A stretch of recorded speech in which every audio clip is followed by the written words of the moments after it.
This story takes place when I was at my cottage, at the age of 12. I live in Canada, where there is a thick forest all over, and one of my favorite things to do was drive a side-by-side four-wheeler through the woods. Normally I would drive during the day, but I'd been asked by my aunt to grab some things from her cottage. The road at my cottage has 3 families on it, all related. Our cottage is in the middle, with my aunt's directly to our left and my cousin's a 4-minute drive down the road. That night, we were at my cousin's, so it was just a short drive away to my aunt's, but they wouldn't be able to see me or anything. I got back to her camp, grabbed marshmallows, and started to head back to my cousin's down the road. That was my first mistake. Across from my cottage is a trail. It leads out onto the road near my cousin's and is a nice little shortcut. The only issue is that it's very tight. It is only about a foot wider than my side-by-side. I had driven it at sunset before, so I decided there was no harm in doing it at night. I'd just take it slow. I entered the trail, and once I was in there was no going back, but I didn't expect to need to. It actually looked really cool, the way the lights bounced off the tightly packed trees along the winding path. Everything was fine, until I hit the end.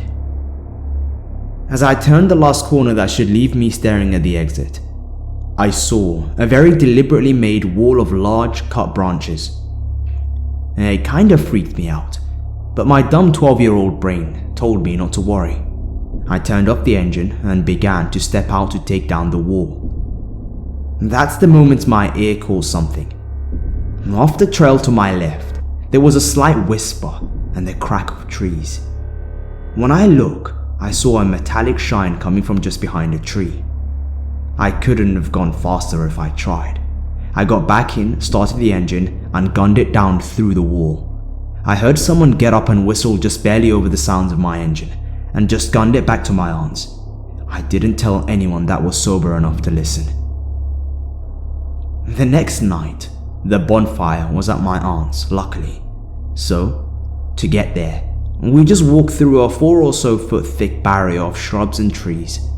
I was calmed down from the night before, and it was 3 in the morning, and I'd gone to my house to get some coke. As I stepped through the shrubs, I looked back and saw in the bush across my yard, pointing a dim flashlight at me, there was a tall man with long black hair and slender face. I couldn't make anything else out through the contrast of the flashlight in the night. I made eye contact, I assume, with him for 3 seconds, and he just nodded once before the flashlight clicked away and the trees around where he was moved. I ran fast to my aunt's. Once again, I never said a thing to anyone. I haven't seen him since, and I hope I never do.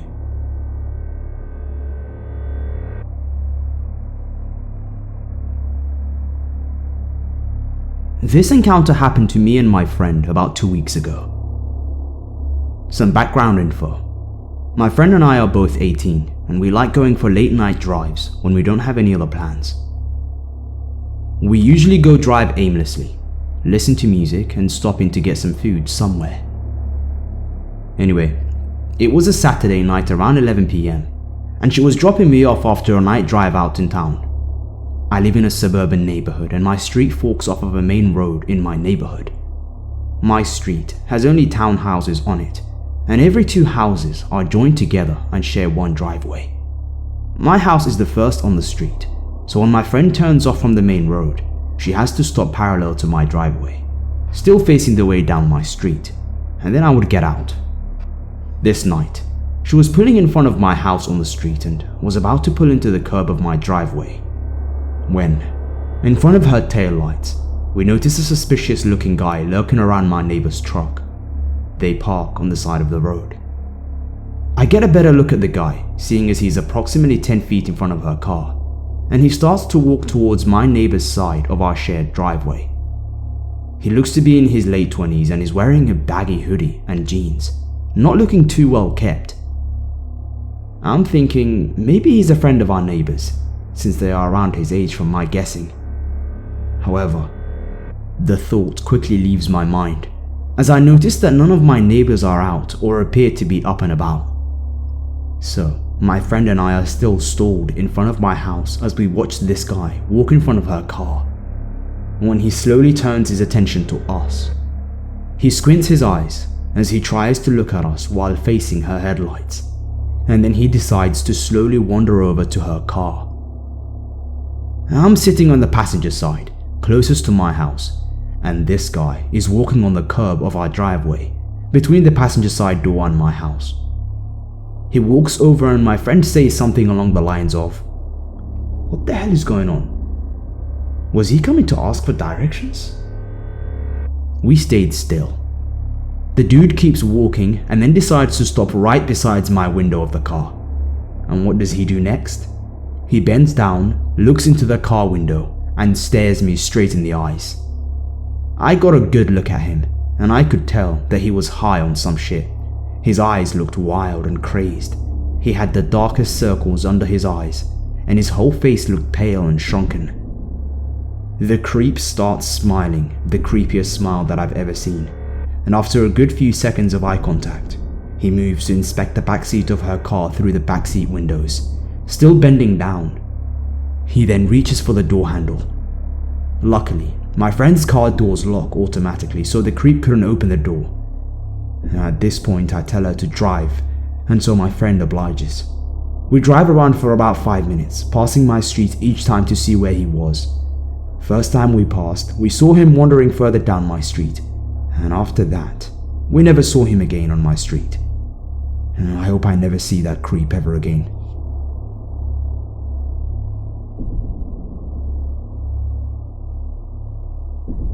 So, near where I live, but far out in the sticks, there is a glorified gravel path in the woods called Roop Hill. It runs maybe 3 miles long, and only a half a mile of it is paved. On the south end is the pavement, with a few old but otherwise normal houses dotting it. Deceptively average at that point. Then the houses end, the pavement ends, and the gravel road shoots up a steep hill. It's not taken care of at all. The gravel is piled up in potholes and berms, so unless you're driving a nice off-road vehicle, you'd want to take it easy. So, since you'd need to drive slowly, you'd get a nice clear view of the handmade signs nailed to the trees with messages like, "No trespassing" and "We are watching you," scrawled in Sharpie on them. At the top of the hill, the road winds lazily for a little under a mile, before diving back down the other side of the hill. The gravel is in equally crappy condition on this side. After you reach the bottom of the hill, the road cuts straightish for about a mile through cornfields before intersecting with another road. The reason I'm so familiar with the layout is that I've often taken friends on late night drives to this road to scare the crap out of them. Never an elaborate prank, I'd just drive slowly and play creepy music and get them amped up and paranoid. I always made sure to talk about the meth heads and their labs out there too, and how the sheriffs try to avoid going there because it's dangerous. I figured it was bullshit, just stories, but I think now there is an element of truth to some of the rumors. I was with my friend Aaron one night and we decided to go on a late night drive to Roop Hill to freak ourselves out. So we took off, drove down the various country highways and back roads, and turned onto it.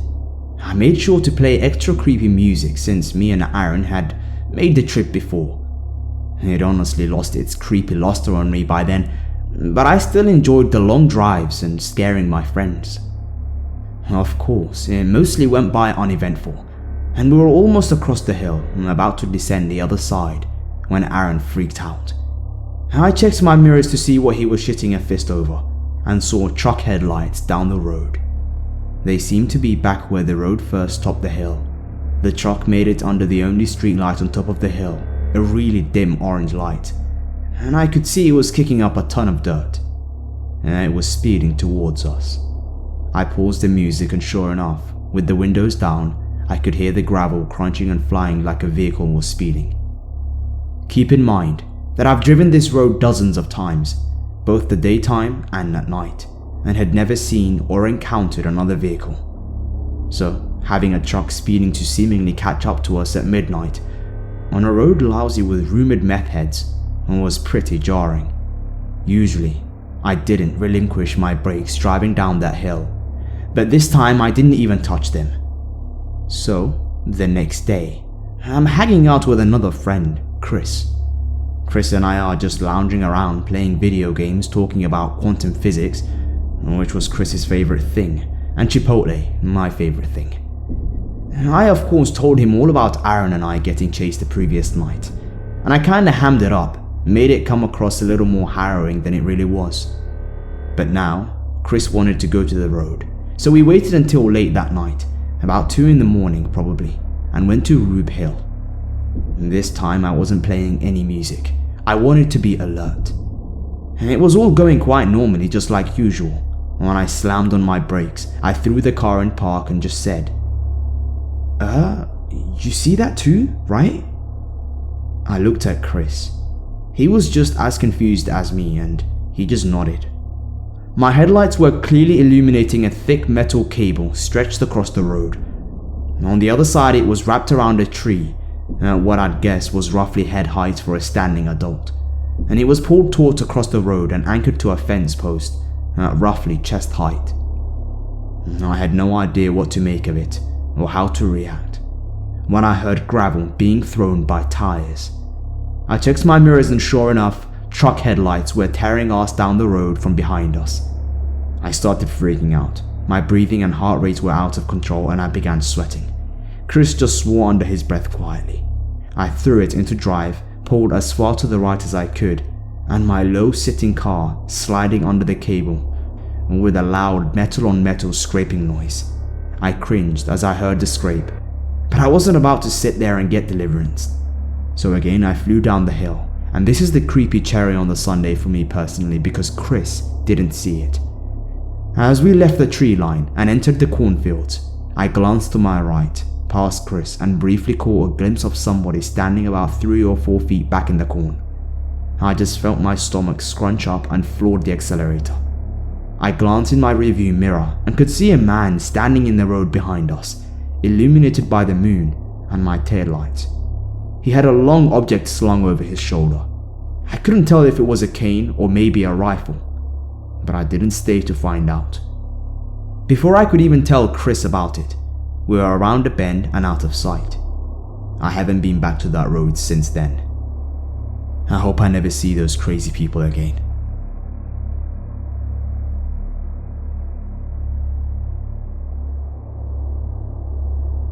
This happened to me a couple of years ago, while I was still in high school. My dad and stepmom had gone out with their neighbors for dinner, and they asked me to take my little sister, who was around 4 at the time, to go to the grocery store for them while they were out. I had just received my license and first car a few months ago, and so I frequently ran errands for them. We lived in a pretty remote country town. All we really had was a grocery store, a Walmart, a McDonald's, and 2 gas stations. And it was usually pretty quiet. I had no problems with going out on my own, even at night, to run errands, and had never had any issues in the past. I get to the store and had gotten the groceries with no trouble. I had put them in the trunk of my car and was strapping my little sister into her car seat. I drive a VW Beetle and had to move the driver's side seat to get to the back where her car seat was. I moved my seat back into position and got in. I had turned my car to the accessory position, but I had not started the engine yet when I noticed movement in my peripheral vision. I turned, and I saw a man leaning over my car on the passenger's side with one arm braced against the window. My car is little, obviously, and this man is tall. I'd say about 6'5" tall, and he's straight up looming over my car. Now, me being a small town country dumbass, at first I think that this guy needs help. I'm just about to turn and roll the window down when I notice 2 things. Number 1. The hand that isn't braced against my car is trying to open the door. The hand that is braced against my car is holding a pair of handcuffs. My stomach dropped straight to the floor, and if I were a man, my balls would have probably retracted all the way to my throat. For about 2 seconds I'm frozen, staring at this guy. He isn't looking at my door handle as he tries to open it. He's staring straight at me, with no expression on his face. The passenger side is locked, thank God, because I needed to hit the unlock button on my keys twice in a row to unlock both sides of my car, and there was no need for that because my sister's car seat was on my side of the car. I finally snap out of it and turn my key in the ignition. My engine starts and I shift into reverse and floor it. I turn, shift into drive, and practically fly out of the parking lot. If there had been another car or pedestrians in my way, I would have most certainly hit them. For just a few seconds I drive the hell out of there, and I glance back into the rearview mirror to see if the guy is trying to chase me. He isn't. He's just standing there, watching me go, with one hand in his pocket, and the other hand twirling the handcuffs. I speed all the way home. My sister asks me what happened when we finally get there. She hadn't been paying attention until I started driving like a maniac. I was still shaking, but I didn't want to scare her, so I told her not to worry about it and handed her a popsicle, which swiftly distracted her. My parents got home about an hour later. I told my dad what happened, and he goes crazy and packs me into his car and drives me to the police station. I give them my report, but as far as I know, nothing came of it. The guy either didn't try it again with anyone else, or he simply moved into another location.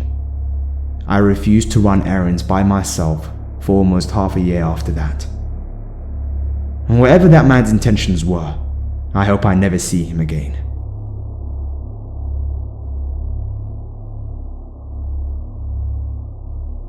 Several years ago, when I was living at college, I would go home on many weekends.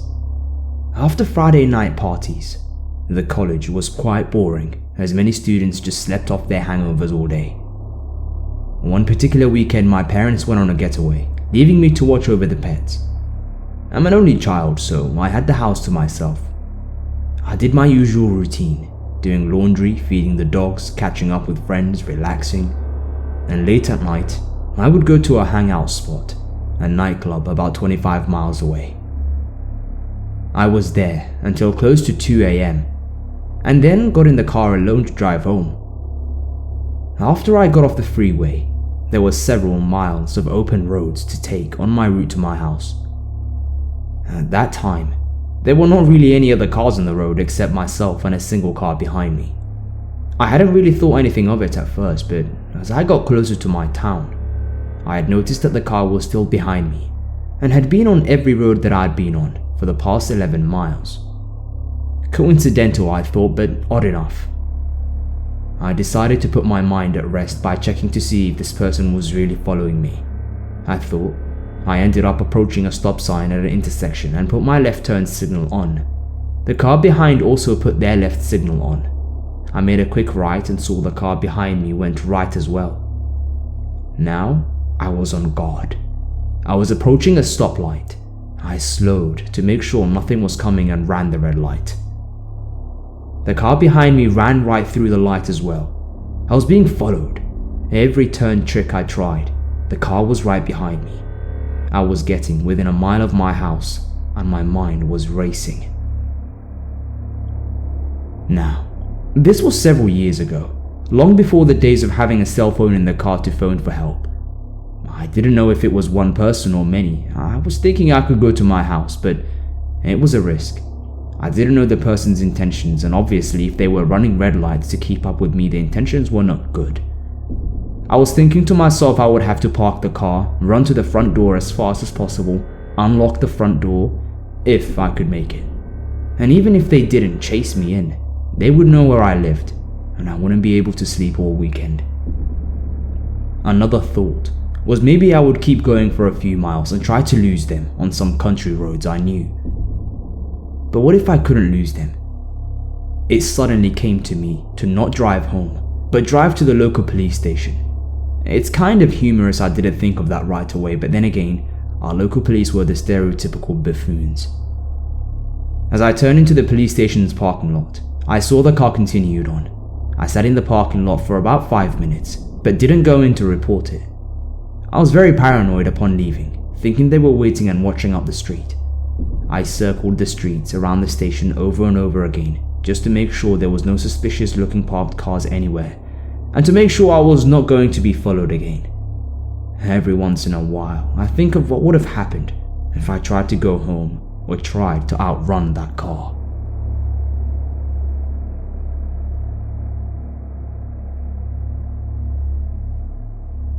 My mum grew up in the country, and so did I. The country is great, but at night it can be a little menacing, especially if you're on a country road. Back in the early 80s, when my mum was pregnant with yours truly, she often went to my grandparents in the evening and would end up on the long quiet roads at night. One night, she was on the way home with my brothers, down one of those creepy roads, when she saw headlights approaching from behind pretty fast. As the person got close, they rode right up on my mum's car to the point where she couldn't see the headlights. She was pretty freaked out and tried waving the person around her, but they wouldn't go. She sped up, they sped up. She even veered into the oncoming traffic lane in an attempt to get him to pass. And at that moment he pulled up next to her and stuck his head out of his car, yelling at her to pull over. Of course, my mum wasn't about to pull over. She had a friend who lived nearby, so she took the route to her friend's house with the guy close behind, honking and swerving behind her. Since this is out where all of the houses are spaced well apart, my mum's friend's house is the only one down a short private road. My mum went flying down that road and into her friend's driveway. The guy had slowed down and made it down the private road, but stopped at the driveway. My mum stayed in the car for a minute. My brothers, only being a few years old, were screaming and crying in the back seat. The guy just sat in his truck watching my mum. She grabbed my brothers from the back seat and ran up to her friend's door, yelling for help. Her surprised friend let her in as the guy drove off. The next day my mum went to the police and reported this asshole. The police recognized the description of the guy and his truck. They advised my mum not to write a police report, as the report would have my mum's name and address on it, and the guy would be given a copy. They said since she was pregnant and had small children, she might not want this guy coming around. They told her that if she had any friends who wanted to take care of anything, that they wouldn't take notice. My mum was discouraged but left the report and just tried to move on. This guy was trouble. He was a biker and involved in shady business. The good news is, he's dead now. He died a few years ago.